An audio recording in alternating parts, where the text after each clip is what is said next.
Now, what is will? Will is a legal declaration of the intention of a person. जैसे कि testator बोला जाता है उनको, a person जो डिक्लेयर करता है with respect to his property.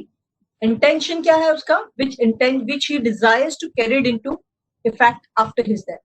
उनके मरने के बाद मेरा इंटेंशन ये है कि मेरी प्रॉपर्टी मेरे बच्चों को, मेरी स्पाउस को, उनको ये मिले, ये इतने परसेंटेज में मिले, ये मेरा डिक्लेरेशन है. That is what a will. क्योंकि वो हम कोरे कागज में भी लिख सकते हैं, जरूरी नहीं है उसके लिए हमको स्टैम्प पेपर चाहिए ना, को उसके लिए रजिस्ट्रेशन करना चाहिए.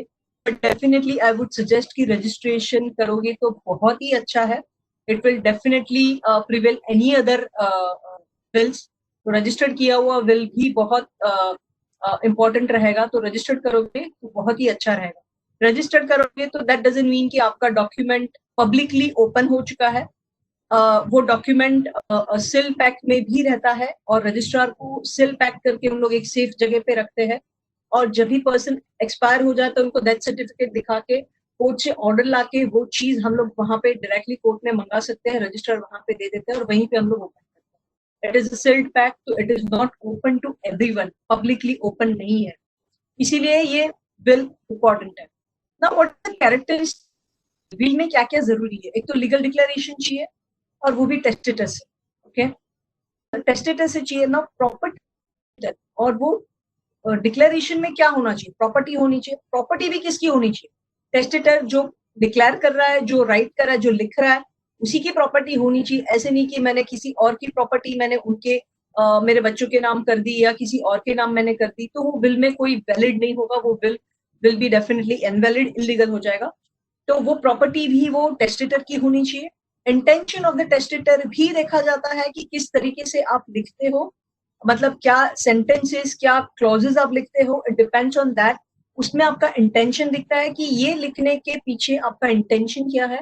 आपको ये सारी चीजें देनी है, उनको देनी है, या ये डॉटर को देनी है या बच्चों को देनी है, क्यों देनी है, वैसा भी इंटेंशन देखा जाता है. एक बहुत अच्छा एक एग्जाम्पल है.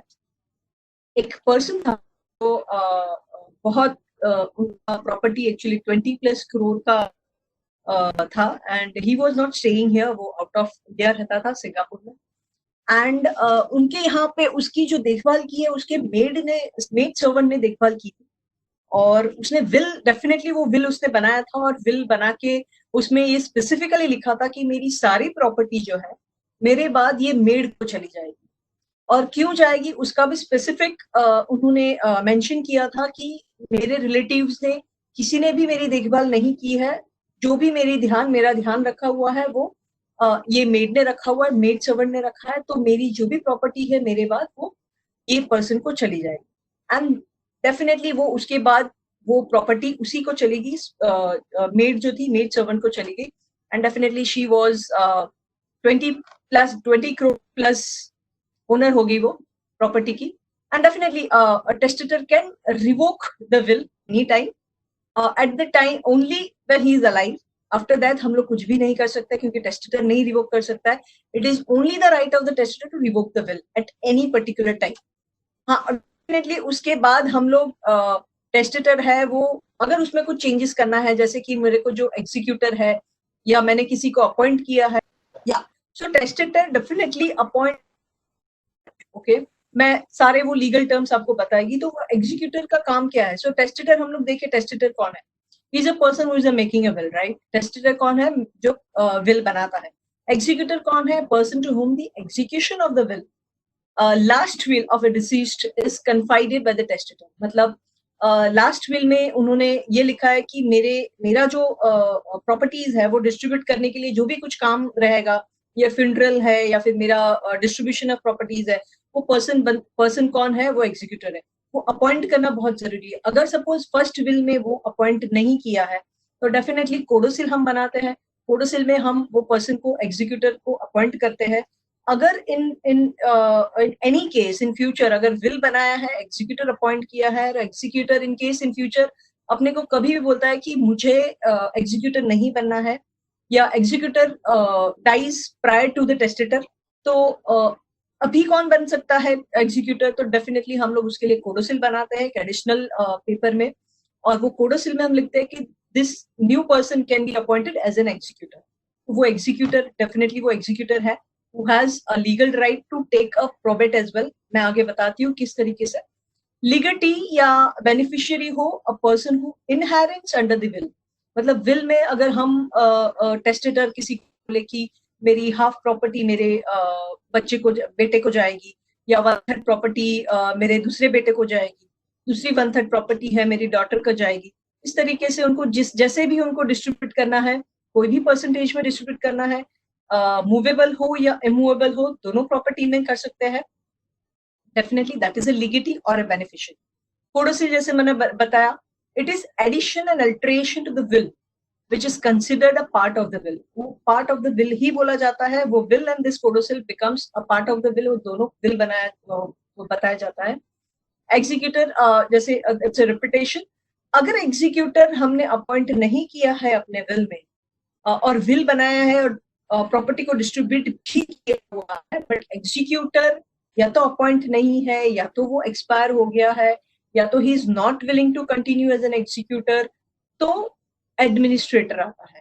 तो administrator is who a person appointed by court to administer the estate when there is no executor. वहां पे एग्जीक्यूटर जब भी नहीं रहता है तभी कोर्ट अपॉइंट करती है एडमिनिस्ट्रेटर, एंड एडमिनिस्ट्रेटर जो है it is only to administer the estate. ही आपको कैसे डिस्ट्रीब्यूट करनी है वो काम जो एग्जीक्यूटर करने वाला था वो अभी एडमिनिस्ट्रेटर करेगा, वो भी कोर्ट के कहने पे। तो ये अपना लीगल टर्म्स था। अभी कौन विल बना सकते हैं? Who can make a will? Anyone can make a will who is the age of majority.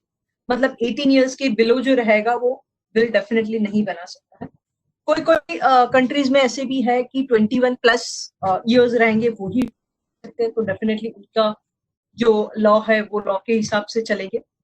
Then person who is of sound mind, जो इंसान है अनसाउंड है या उनकी दिमागी हालत ठीक नहीं, डेफिनेटली वो विल नहीं बना सकता, because that person as no उनको पता ही नहीं है कि वो क्या लिखने वाले हैं या क्या लिख रहे हैं। A married woman definitely she can make a will। A person who are deaf and dumb or blind वो भी बना सकते हैं। ब्लाइंड डेफिनेटली हम ब्लाइंड को एज एन वहां पे बिल के अंदर हम साइनिंग एज एन अटेस्टेशन हम लोग जैसे विल बनाते हैं, मैं आपको बताती हूँ उसमें आगे। डम और ब्लाइंड को हम वो उन लोग भी विल बना सकते हैं, राइट?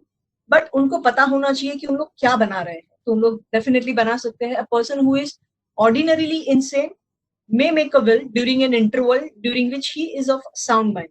मतलब अगर मैं insane हूँ all the time and particular time में I become of sound mind, तो उस समय पे उसी समय पे मैं वो will बना सकती हूँ।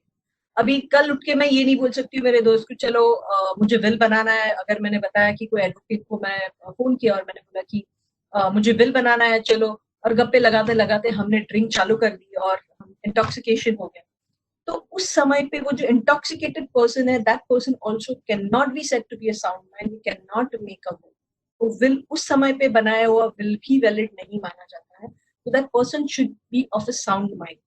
So no person can make a will while he is in such a state of mind that he does not know what he is doing, right? Now क्यों will right? will क्यों बनाया हम? Your will tells कि सभी लोगों को वो चाहती है कि आपके पैसे है, आपका पोजीशन है, आपकी है, आपके बाद किसको जाएगा? Okay, so if you don't leave a will, कौन डिसाइड करेगा? Law decides how your estate is going to pass to your legal heirs. मतलब अगर आप विल नहीं छोड़ते हो, आपका जो विश है कि आपको जिस तरीके से लोगों को डिस्ट्रीब्यूट करना है, अपने रिलेटिव्स को बच्चों को डिस्ट्रीब्यूट करना है अपनी प्रॉपर्टी, उस तरीके से प्रॉपर्टी वो डिस्ट्रीब्यूट नहीं होगी, but it will go as per the law of that country, of that state. A will makes much easier to sort everything out you die। Without a will, the process can be more time consuming and stressful। कहाँ जाए, किसको पूछे, किस तरीके से करे, वो सारी चीजें आएगी जब भी आप विल नहीं बनाते। If you don't write a will, everything you own will be shared out in a standard way defined by law. वो भी मैं आपको बताती हूँ कितने परसेंटेज कौन किस तरीके से वो डिस्ट्रीब्यूट होता है as per law. A will can help reduce, definitely अगर विल बनाते हो और वो इनहेरिट होता है तो उसमें जो टैक्स लेवी होता है वो भी वहां पे चार्ज नहीं होता है, उनको चार्ज नहीं होगा. अगर आप गिफ्ट करते हो तो डेफिनेटली वहां पे कुछ अमाउंट का टैक्स रहेगा, डेफिनेटली स्टैम्प ड्यूटी रहेगी, उस स्टैम्प पेपर पे ही करना पड़ता है, उसमें रजिस्ट्रेशन भी होता है. विल में वैसा कोई चार्जेस होता नहीं. So will is important if you have children or other family members who depends on you financially, or if you want to leave something to people outside your immediate family. अगर अपने कोई made ने, जैसे मैंने आपको बताया example, जो made ने मदद की थी, हेल्प की थी, उनके लिए अगर कुछ छोड़ के जाना है तो विल इज द बेस्ट. या फिर कुछ चिल्ड्रन है या अदर फैमिली मेंबर्स है और अगर वो आप पे फाइनेंशियली डिपेंडेंट है तो डेफिनेटली आप विल बना के जाओगे तो उनके लिए बेनिफिट ही रहेगा. Now, what is required to make a will? एक तो writing में होना चाहिए, definitely it is must to be in writing. Testator must make a will by his own free will. किसी की जोर जबरदस्ती से नहीं या इन्फ्लुएंस से नहीं, उस कोई भी चीज वहां पे प्रेजेंट नहीं होनी चाहिए. टेस्टेटर अपने ओन फ्री विल से ही वहां पे अपना विल बना सकता है. Testator is in A sound state of mind. वो डेफिनेटली उनका स्टेट ऑफ माइंड भी साउंड ही होना चाहिए. A will signed by it's executor. Executor भी होना चाहिए तो एग्जीक्यूटर भी साइन करेगा, और 2 विटनेस होना चाहिए, 2 विटनेस भी वहां पे साइन करेगा. उसमें स्टैम्प ड्यूटी नहीं लगती है and it may need not be written on any of the stamp paper, plain paper में चल जाता है. इंटेस्टेड सक्सेशन मतलब आपने विल नहीं छोड़ा है तो a person is deemed to die intestate in respect of all the of which he has not made a testamentary disposition which is capable of taking effect. मतलब अगर विल छोड़ के नहीं जाते हैं तो सारे प्रॉपर्टी जो भी है वो टेस्टामेंटरी पोजीशन हम लोग नहीं करते, डिस्ट्रीब्यूट नहीं करते. अब हिसाब से वो लॉ के हिसाब से सक्सेशन लॉ के जाएगा. So when person dies without a will, अगर person without will डाई करता है तो क्या होता है? A Hindu Succession Act applies to Hindus, Buddhist, Jain and Sikhs. The Indian Succession Act applies to Christian. वो क्रिश्चियन को अप्लाई करता है. इंडियन सक्सेशन है. Hindu succession definitely Hindu, Buddhist, Jain और सिख को अप्लाई करता है. पारसी का लॉ डिफरेंट, उसमें पारसीज के लिए पारसी लॉ होता है. Muslim succession laws are not codified but are based on the religious text. उनका अलग से रहता है मुस्लिम लोगों का. उसमें भी खोजा रहता है. Khoja is set to be Hindu, तो वो हिंदू सक्सेशन अपने सक्सेशन एक्ट में आ जाते हैं. शियाज और सुन्नीज जो मुस्लिम में आर डिफरेंट इनहेरिटेंस लॉ. मतलब ये भी देखा जाता है कि वो सुन्नीज है या शियाज है या खोजा है, कौन से है. सुन्नीज या खोजा है तो उसमें भी देखा जाता है सुन्नीज लोगों को प्रोवाइड करने की जरूरत नहीं होती है, बट डेफिनेटली खोजा इंडियन सक्सेशन एक्ट में आता है तो उनको प्रोवाइड करने की जरूरत होती है. Muslims can make oral will and it does not need any attestation. Definitely oral will है तो attestation की जरूरत ही नहीं है. Armed forces है, engaged in war or an expeditions and a safe seafarers are permitted to make an oral will or a privileged will. Privileged will में भी ये oral will चल जाता, मतलब oral चल जाता है. So Muslims and armed forces definitely they can make an oral will. अभी इसमें किस तरीके से male Hindu dying without a will, किस तरीके से मेल हिंदू जो है वो अपना शेयर डिस्ट्रीब्यूट कर सकता है. ओके, तो क्लास 1 एयर में कौन कौन आता है? अगर विल नहीं बनाया है, बना के छोड़ा नहीं है, तो किस तरीके से जाएगा? सो सबसे पहले क्लास 1 एयर्स में कौन कौन आते हैं? Son, daughter, mother, widow, sons of predeceased sons, widows of predeceased son, widows of predeceased son of a predeceased son. Okay. Now class 2 as में क्या आते हैं? फादर. क्लास 1 में फादर नहीं आते हैं. Okay. Father comes in class 2 as. Class 1 में अगर ये सारे लोग नहीं है तो वो फादर को पहले जाएगा, फिर सन्स, डॉटर्स, चिल्ड्रन और सिबलिंग्स उनको जाएगा. बट अपने first legal air, first class के एयर्स में फादर इंक्लूडेड नहीं है. देन क्लास 3 है, एग्नेट्स है, मतलब फादर की साइड के लोगों को जाएगा, फादर्स, ब्रदर्स, डॉटर एक्सेट्रा. और फोर्थ शेड्यूल में कौन है? कॉग्नेट्स है, जैसे कि मदर्स ब्रदर डॉटर एक्सेट्रा, मतलब मदर की साइड के लोगों को जाएगा, वहां तक हम लोग एक्चुअली पहुंचते नहीं, हम लोग फर्स्ट या सेकंड में ही अटक जाते हैं और फर्स्ट और सेकंड में ही डिस्ट्रीब्यूट होता है ज्यादा करके. So next slide please. So अगर देखा जाए तो क्लास 1 एज में जैसे मैंने आपको बताया वो son daughter widow mothers. Mothers इसके लिए लिखा है क्योंकि एक दो भी उनके मदर हो सकते हैं. sons of a predecessor sons, widows of a predecessor son, widows of a predecessor son of a predecessor son. Now if there are more than one widow or a multiple surviving sons of a multiples of their heirs, मतलब एक सन है उनके दो तीन सन है उनके भी widows रहेंगे, तो वो सारे mentioned about, then each person will be granted as one share of the property. सभी लोगों को वन वन शेयर मिलेगा. हम लोग आगे एग्जांपल भी देखते हैं किस तरीके से वो शेयर हम लोग ट्रांसफर कर सकते हैं. क्लास 2 में जैसे मैंने आपको बताया फादर है सन्स है, सो देयर आर दिस, उसमें ब्रदर सिस्टर भी आ जाते हैं, डॉटर सन सन डॉटर सन डॉटर, ये सारे ब्रदर सन सिस्टर सन ब्रदर्स डॉटर, वो सारे कैटेगरी अपने लीगल 2 में आते हैं, क्लास 2 में आ जाते हैं. और हम लोग ज्यादा करके थर्ड एंड फोर्थ में पहुंचते ही नहीं है. एग्जाम्पल अगर हम बताएं तो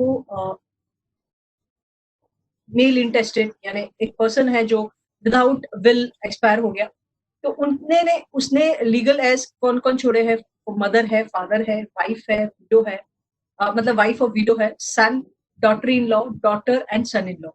ओके, तो अभी किसको किसको कितना कितना शेयर जा सकता है. अगर हमने विल नहीं भेजा है, नहीं बनाया है, तो लॉ के हिसाब से को कितना मिल सकता है. तो इसमें मदर को मिल सकता है, विडो यानी वाइफ जो है उनकी वो, son daughter, each shall get 25% being in class 1 है. ओके, अभी इसमें फादर को डेफिनेटली नहीं मिलेगा क्योंकि वो क्लास 2 कैटेगरी में है. Daughter in law shall get her only share if this son is expired. ये सन अगर एक्सपायर हो चुके हैं तो ही उनको डॉटर इन लॉ को मिलेगा, अदरवाइज डॉटर इन लॉ को नहीं. एग्जाम्पल अगर हम देखें तो that person has expired, living behind wife, brother sister, sons widow, predeceased daughter son. किसको किसको मिलेगा, वाइफ को मिलेगा, सन्स विडो को मिलेगा क्योंकि सन नहीं है, predeceased daughter son, predeceased daughter son, okay, would get 1/4 of each share. Brother और सिस्टर को यहाँ पे कोई भी कुछ भी नहीं मिलेगा क्योंकि वो क्लास 2 में है. अगर इन केस अगर सिस्टर या ब्रदर अपने पे डिपेंडेंट है and may be mentally retarded है, डिपेंडेंट है या हैंडीकैप्ड है, तो उस समय पे जो ये मेल इंटेस्टेड है जिन्होंने विल नहीं बनाया है, उनको दिक्कत हो जाएगी क्योंकि जो डिपेंडेंट ब्रदर एंड सिस्टर्स है उनको कुछ भी नहीं मिलेगा, उनका गुजारा नहीं हो सकता. अगर फादर भी डिपेंडेंट है अपने बेटे पे एंड बेटा इज नो मोर, तो फादर क्या कर सकता है, क्योंकि क्लास 2 लीगल एयर में आते हैं, क्लास 2 कैटेगरी, तो फादर के शेयर में भी कुछ भी नहीं आएगा, so he is also not going to get anything.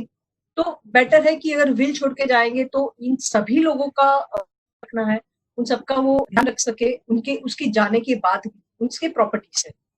अभी हम देखेंगे आगे फीमेल के लिए कैसे होता है.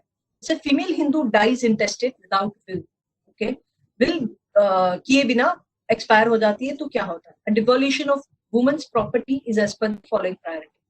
Sons, daughters, including the children of any predecessor son or daughter, and husband. Okay.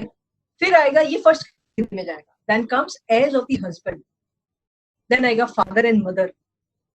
Then आएगा heirs of the father and heirs of the mother. यहाँ तक हम पहुँचते नहीं सेकंड थर्ड फोर्थ फिफ्थ में, हम ज्यादा करके फर्स्ट में रहते हैं. अगर हाँ जिनको कोई भी चिल्ड्रन नहीं है, बच्चे नहीं है, या हस्बैंड भी एक्सपायर हो चुका है, तो डेफिनेटली वो female that will go to the heirs of the husbands. So normally ये रूल है, ये लॉ है, बट आगे हम देखते हैं there are some exceptions. Okay, the distribution of the property depends on whether she has inherited it from her parents or husband or in-laws. किस तरीके से वो प्रॉपर्टी इनहेरिट की है, फादर से इनहेरिट की है, या फादर ने गिफ्ट की है, या हस्बैंड ने गिफ्ट की है, या फादर इन लॉ ने गिफ्ट की है.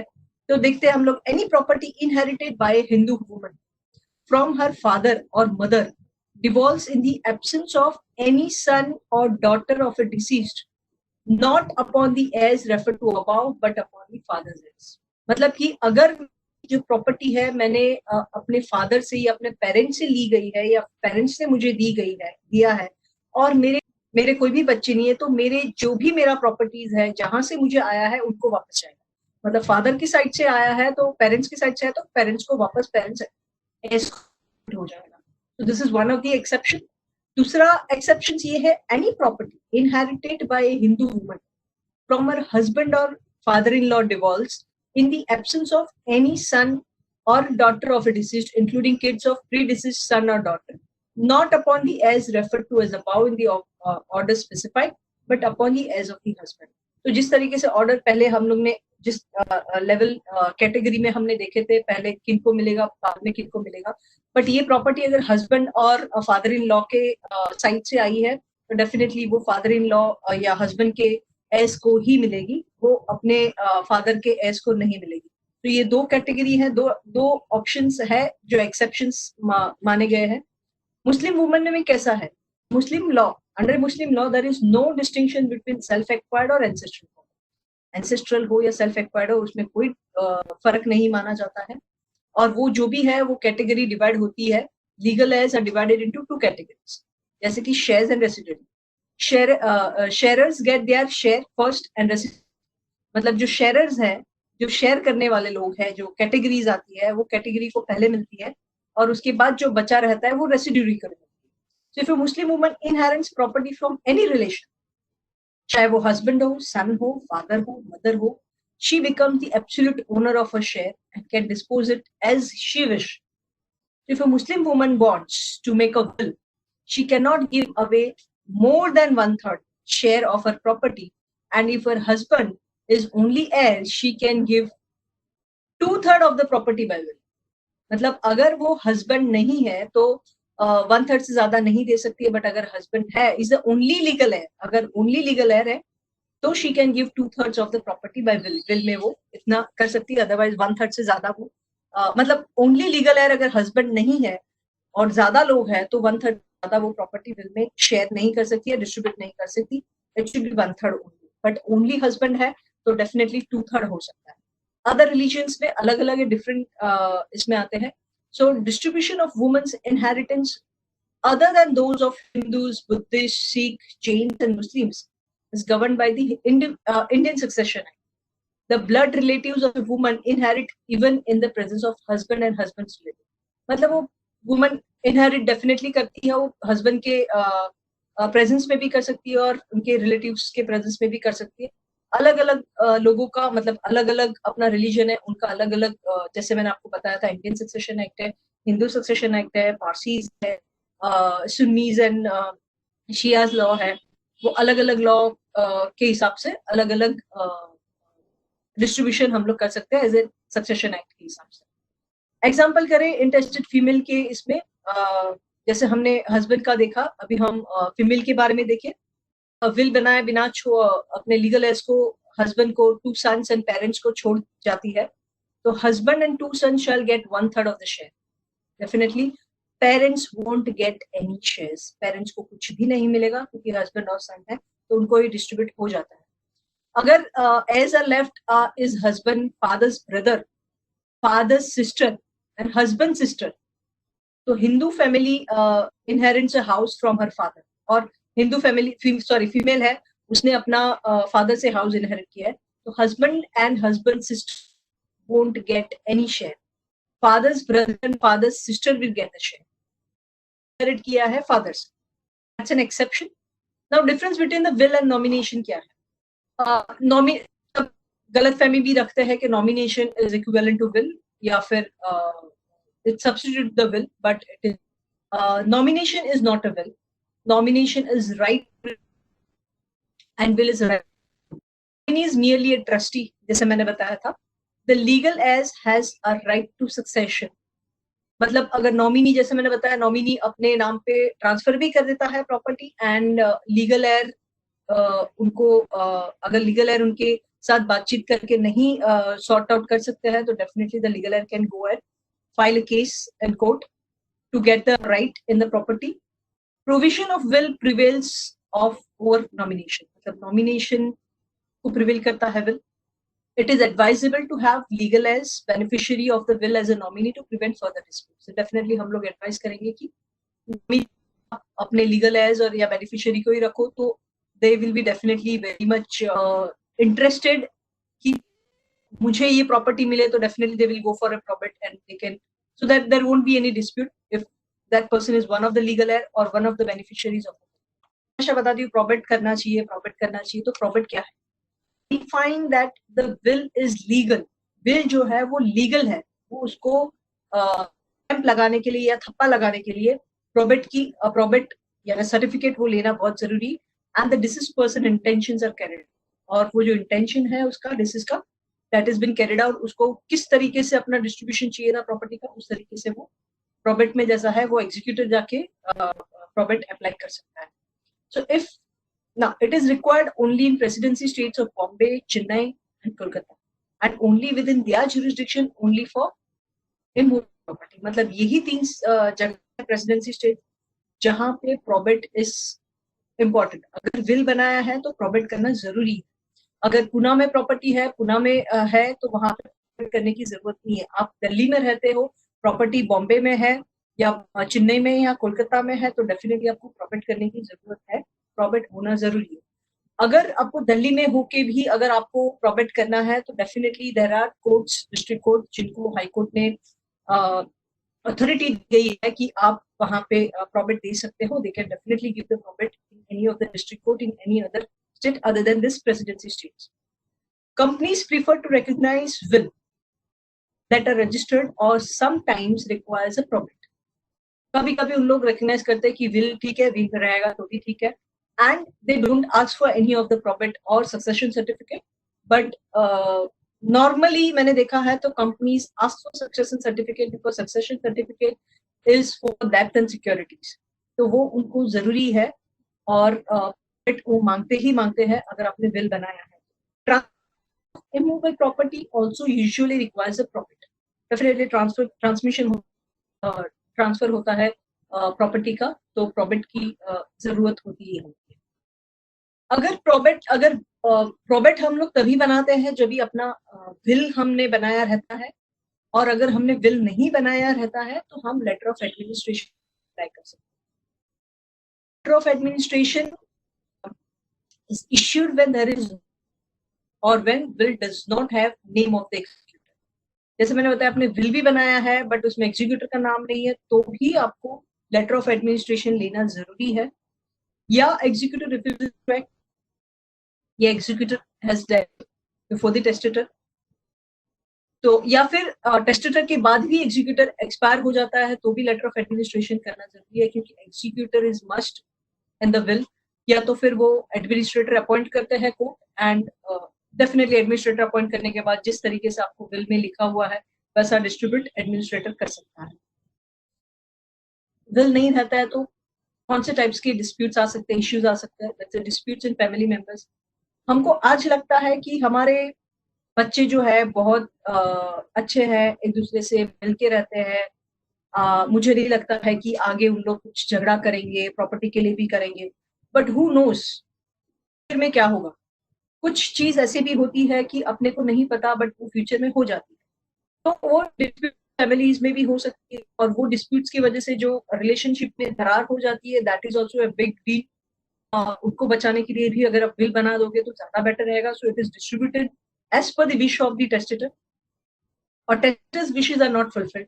टेस्टेटर का कभी भी ये विश नहीं रहेगा कि अपने बच्चों के इसमें झगड़ा हो या डिस्प्यूट्स हो या उन लोग फाइट करे या टॉकिंग टर्म्स में ना रहे for most of the years. वो भी टेस्टेटर का विश नहीं रहता है, और टेस्टेटर का जो विश रहता है डिस्ट्रीब्यूट कैसे करना है, किस तरीके से करना है, तो वो विल के बिना नहीं हो सकता.